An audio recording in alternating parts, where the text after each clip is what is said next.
Sa mga balitang pambasa, mas gusto raw ng Senado na tutukan ang mga panukalang batas sa Legislative Executive Development Council o LEDAC kaysa madaliin ang pagpasa sa charter change. Sa ngayon, wala pang itinakdang pagdinig ang Senate Subcommittee on Constitutional Amendments na pinangungunahan ni Senator Sonny Angara. Habang ang Kamara naaprubahan na sa ikalawang pagbasa ang Resolution of Both Houses No. 7 noong nakaraang linggo. Ayon kay Angara, maupuan lang nila ang RBH 6 sa pagpapatuloy ng sesyon sa April 29. Kabilang sa LEDAC bills na una nilang tatalakayin ngayong linggo, ang Government Procurement Reform Laws. Itinalaga naman ng National Food Authority Council si dating Bureau of Plant Industry Director Larry Lacson bilang officer in charge ng NAIA.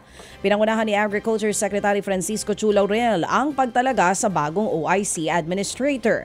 Yan daw ay para tiyaking magiging matiwasay ang operasyon ng NFA sa panahon ng pag-ani o harvest.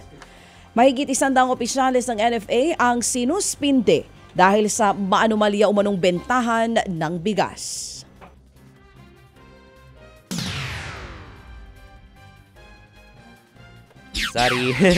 Umakyat sa bundok ang mga tauhan ng COMELEC para mairehistro ang daan-daang katutubo mula sa dalawang tribo sa San Fernando, Bukidnon.